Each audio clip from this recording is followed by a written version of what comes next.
El mar que habla. No fue mi idea ir a ese lugar. Fue de Laura, como siempre. Ella encontró una cabaña barata en una zona casi virgen, cerca de un pueblo costero que no aparecía en los mapas de turismo. Quería desconectarse. Yo solo quería estar con ella. El viaje fue largo. Cuando llegamos, el sol estaba a punto de meterse en el mar y todo tenía ese brillo dorado que engaña al ojo y hace que todo parezca más hermoso de lo que realmente es. La cabaña era rústica, sin señal, sin internet.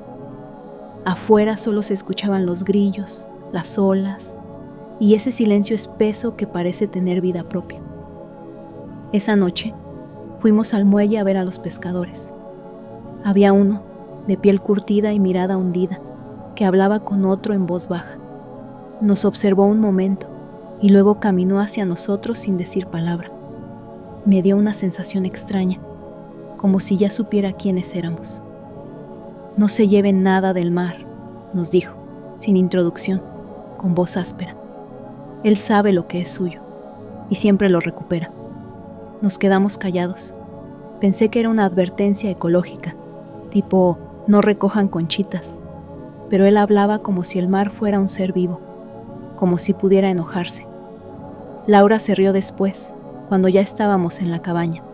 Dijo que era folclore de pueblo, que seguro ese señor había vivido toda su vida ahí y no sabía distinguir la superstición de la realidad.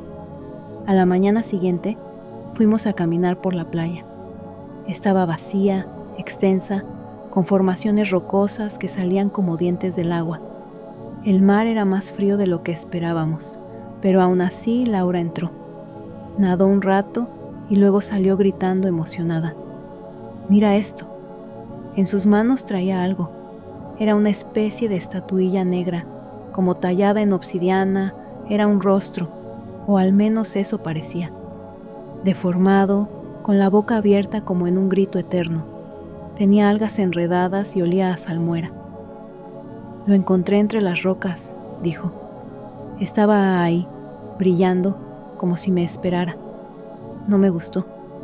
No sabía por qué, pero no me gustó. Esa noche empezó a llover. La lluvia duró 3 días. No podíamos salir. No había luz, no había señal, no había nada. Y la estatuilla seguía ahí. Laura la había puesto en una repisa frente a la cama, y cada vez que volteaba a verla, me daba la impresión de que su boca estaba más abierta, como si el grito silencioso se volviera más real. Laura comenzó a cambiar. Se despertaba en medio de la noche diciendo que el mar le hablaba, que escuchaba una voz ronca, lejana, pero que venía con las olas, que le susurraba cosas que no entendía. Dice que lo saqué de donde no debía, que lo devolvamos, pero yo no quiero, es mío. Yo no le di importancia. Pensé que era por la lluvia, el encierro, el aislamiento, pero la 4ª noche escuché la voz yo también. No era clara. Era como si alguien murmurara bajo el agua, justo afuera. Fui hasta la puerta. El viento apestaba a mar podrido. Al fondo, entre las sombras, me pareció ver algo moviéndose en la arena, bajo la lluvia. Desperté a Laura. Le dije que debíamos irnos, que dejaríamos la estatua, todo, que nos largáramos. Pero ella no quiso. «Si me voy, él me seguirá», dijo. Tenía los ojos ojerosos, el cabello pegado al rostro. Parecía no haber dormido en días. «¿No ves que ya estoy marcada?» Esa fue la última vez que hablé con ella. Esa madrugada me despertó un sonido raro. Era como algo arrastrándose, como si algo húmedo y pesado se deslizara sobre la madera. Abrí los ojos y ella no estaba en la cama. La puerta estaba abierta. Corrí a la playa con la linterna. La lluvia había parado, pero las nubes seguían cubriendo todo. Y ahí estaba ella, de pie en la orilla, con los pies en el agua, con la estatua en las manos. Él ya me había elegido, susurró, sin mirarme. Solo vino por lo suyo. Y entonces el mar se levantó. No una ola, no un tsunami. Era como si una forma oscura emergiera del agua, como si la noche misma se alzara y tomara forma. Yo grité su nombre. Corrí, pero fue inútil. Lo último que vi fue cómo el mar la tragaba, no como una ola, no de golpe. Fue como si la envolviera y se la llevara con cuidado, como si la reconociera. Nunca encontraron su cuerpo, ni la estatuilla, ni nada. Cuando la policía vino, nadie creyó mi historia. Dijeron que había sido un accidente, una resaca, una imprudencia. Pero yo escucho al mar cada vez que me acerco a una playa. Y sé que no me hablas a mí. Me llama con su voz lejana. Me recuerda que fui testigo y que algo fue devuelto. El amigo que se quedó atrás, pero siguió mandando mensajes. Éramos 4, Leo, Dani, Chris y yo. Nos conocimos en la universidad y desde el primer semestre hicimos el pacto de viajar juntos cada Semana Santa. Nada lujoso, solo mochilas, autobuses baratos y destinos perdidos por México. Este año tocaba la Sierra Gorda de Querétaro. Naturaleza pura, sin señal, sin comodidades, justo como a Leo le gustaba. Llegamos un martes, instalamos la casa de campaña cerca de un arroyo seco y pasamos la tarde explorando. Leo estaba raro, más callado de lo normal, como si algo lo distrajera. En la noche, frente a la fogata, nos confesó que llevaba días teniendo sueños con su abuelo muerto, que lo llamaba desde el monte, diciéndole que lo esperara. Dani se rió. Pensamos que solo estaba sugestionado. En estos viajes siempre salen historias así. El miércoles por la mañana, Leo no estaba. Pensamos que se había ido al arroyo o a caminar solo, como siempre hacía. Pero pasaron horas. Lo buscamos por los senderos, en el pueblo más cercano. Nada. Dejamos notas en la tienda de campaña, gritamos su nombre. Pero el bosque, denso y silencioso, no devolvía ni el eco. Al tercer día bajamos a reportarlo. Las autoridades nos dijeron que pasaba a veces, jóvenes que se internaban sin guía, que se perdían. Que esperáramos, que no nos culpáramos. El domingo por la tarde, ya de vuelta en casa, recibí un mensaje suyo. ¿Por qué se fueron sin mí? Se me heló el cuerpo. Entré al grupo que teníamos los 4. También había escrito ahí: estoy bien, solo me distraje un poco. Los veo pronto. Pensé que era una broma, pero Dani también lo había recibido. Y Chris. Los 3 lo estábamos viendo escribir en tiempo real. Le marcamos, llamada sin respuesta. Pero los mensajes seguían llegando, como si estuviera molesto con nosotros. No debieron dejarme. Creí que éramos amigos. Ya casi estoy con ustedes. Fuimos a la policía. Ellos dijeron que todavía no lo encontraban, que no había señales de su celular en la zona. Revisamos el número, el mismo de siempre. El perfil también. El lunes recibimos una foto. Era nuestra casa de campaña, pero tomada desde afuera, de noche. Estaba iluminada por la linterna que llevábamos. En la imagen se podía ver una silueta sentada adentro. Solo uno. Nos asustamos tanto que dejamos el grupo. Bloqueamos su número, cambiamos contraseñas. Pensamos que ahí acabaría. Una semana después, Dani recibió un mensaje nuevo. Ya estoy con Chris. 2 días después, Chris fue encontrado en su departamento. Había muerto ahogado, en la tina. Nadie supo cómo. A veces creo que lo veo, en los reflejos, en los vidrios del metro, en el fondo de las fotos que no recuerdo haber tomado. Y cada noche, a las 3:07, recibo el mismo mensaje. Estoy afuera. El tour de medianoche fue idea de Arturo. Va a estar chido, algo distinto. Además, es con guía local y los pueblos así siempre tienen leyendas buenas, dijo, emocionado. Estábamos de vacaciones en un pequeño pueblo en la Sierra de Puebla. De esos lugares donde las calles están empedradas, hay neblina todas las noches y los relojes parecen ir más despacio. El guía se presentó como don Elías, un señor mayor, delgado, con un sombrero de palma y una linterna antigua en la mano. No tomen fotos, por favor. Hay cosas que no les gusta aparecer en imágenes, nos dijo justo antes de comenzar. Éramos 6 personas en total. Caminamos por callejones tan estrechos que los muros casi se tocaban. Don Elías nos contaba historias, la de la mujer que llora sin ojos, la campana que suena sola a las 3 de la mañana, el puente donde desaparecen los perros. Su voz era suave, como si no quisiera despertar algo. Pasamos frente a una casa cubierta de bugambilias secas. Él se detuvo. Aquí vive uno de ellos. ¿Uno de qué?, preguntó Arturo. Don Elías no respondió. Solo miró la casa un momento y siguió caminando. Cerca de la iglesia vieja nos dijo: de aquí en adelante, si escuchan que alguien los llama por su nombre, no respondan, aunque sea mi voz. Lo dijo con tanta seriedad que se nos cortó la risa. El último tramo del tour fue por un camino de tierra, rumbo al panteón antiguo.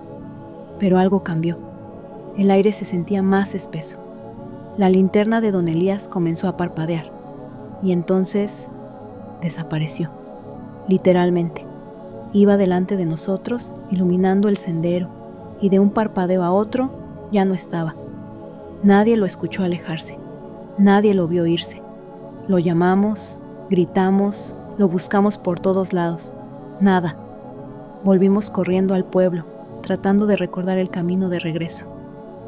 Ya en nuestras cabañas, nadie quiso hablar mucho de lo que pasó. Pensamos en ir con la policía, pero ¿qué diríamos? ¿Que el guía se esfumó? Lo peor vino después. A los pocos días de volver a la ciudad, cosas raras comenzaron a pasar. Paula, que venía con nosotros, dijo que todas las noches escuchaba golpes en su ventana, aunque vivía en un departamento en el piso 8. A Arturo le llegaron mensajes de texto con fotos que no recordaba haber tomado. Eran nuestras espaldas caminando en la noche, en ángulos imposibles, como si alguien nos hubiese seguido todo el tiempo. Y yo, cada madrugada, exactamente a las 2:13 a.m., alguien llama a la puerta de mi casa. 3 golpes, siempre 3. No importa si dejo luces encendidas o pongo música, siempre vuelven. Una noche no aguanté más, me asomé por la mirilla. No vi a nadie, pero en el suelo había algo, un sombrero de palma. Las voces del hostal compartido. Nunca me ha molestado compartir espacio. Soy de los que duermen con tapones para los oídos y antifaz, así que los hostales siempre me han parecido una buena opción. Económicos, prácticos. Además, esta vez iba solo y la idea de cruzarme con otros viajeros me tranquilizaba un poco. Creía que lo peor que podía pasar era que me tocara alguien roncando, pero lo que escuché en ese cuarto no eran ronquidos. El hostal estaba en un pueblo turístico que se volvió famoso por una playa cercana donde la gente dice que el mar es mágico. En temporada baja, todo estaba vacío. En la recepción me advirtieron que, por esos días, solo había una persona más alojada en mi mismo cuarto compartido, un extranjero que se la pasaba en la playa todo el día y regresaba muy tarde. La primera noche, todo estuvo tranquilo. El cuarto tenía 4 literas, pero solo 2 estaban ocupadas. Me instalé, cené algo ligero y me metí a la cama con mi antifaz y mis tapones. Dormí sin problemas. No escuché a mi compañero entrar. La segunda noche empezó raro. Me despertó un murmullo. Pensé que era gente hablando en la calle o quizá el extranjero hablando por teléfono, pero el sonido no era claro. Se sentía más cerca, como si alguien estuviera susurrando junto a mi cama, pero sin formar palabras, solo un susurro continuo. Me quité el antifaz. El cuarto estaba a oscuras, pero podía distinguir la forma de mi mochila en el suelo. Las otras camas estaban vacías. Revisé el celular. 3:17 a.m. Me asomé por la puerta. No había nadie en los pasillos. Regresé a la cama confundido. Tal vez fue un sueño, pensé. Pero el sonido, ese sonido era tan real. Al día siguiente pregunté en recepción por el otro huésped. Me dijeron que no había regresado en 2 días, que había dejado su mochila, pero no habían vuelto a verlo. Incluso pensaban que ya se había ido sin avisar. Esa noche regresé con una extraña sensación en el estómago. Me metí en la cama sin los tapones. Algo en mí no quería estar completamente a oscuras. Apagué la luz del techo, pero dejé la del baño encendida con la puerta entornada. Solo por si acaso. No tardó en comenzar. Esta vez no eran susurros, era una conversación. No entendía las palabras, pero podía jurar que eran 2, tal vez 3 voces, hablando entre sí, cerca de la cama del extranjero. Parecían discutir algo. Voces agudas, infantiles, como si alguien imitara a un niño pero no lo lograra del todo. Había algo quebrado en sus tonos, algo demasiado rápido. Me levanté despacio, sin encender la luz. No había nadie. La cama del extranjero seguía tendida. Su mochila seguía ahí, pero en el piso, justo al pie de la litera, había huellas, pequeñas, como de niños descalzos, húmedas. Las limpié con una toalla. Pensé que tal vez alguien se había colado. Revisé las ventanas, cerradas, todo cerrado. Esa noche no dormí. Al amanecer, bajé a la recepción y pedí cambiarme de cuarto. El recepcionista me miró en silencio por un momento y luego me dijo: ¿escuchó las voces? Yo no contesté. A veces pasa, cuando el hostal está muy vacío. Es como si algo aprovechara para entrar. Pero no se preocupe, nunca se quedan mucho tiempo. Les gusta ese cuarto en particular, nada más. Me ofreció una buena habitación privada, gratis. Acepté, aunque por dentro sentía que todo era absurdo, irreal, no podía estar pasando. Esa noche, por fin dormí unas horas. No escuché nada, pero por la mañana, antes de salir, pasé frente a la puerta del cuarto anterior. Estaba entreabierta.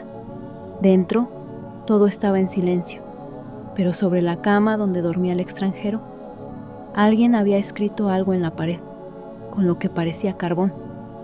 Ya somos 4. You promised you'd take me there someday, but you never did. Well, I'm alone there now, in our special place, waiting for you to come to see me.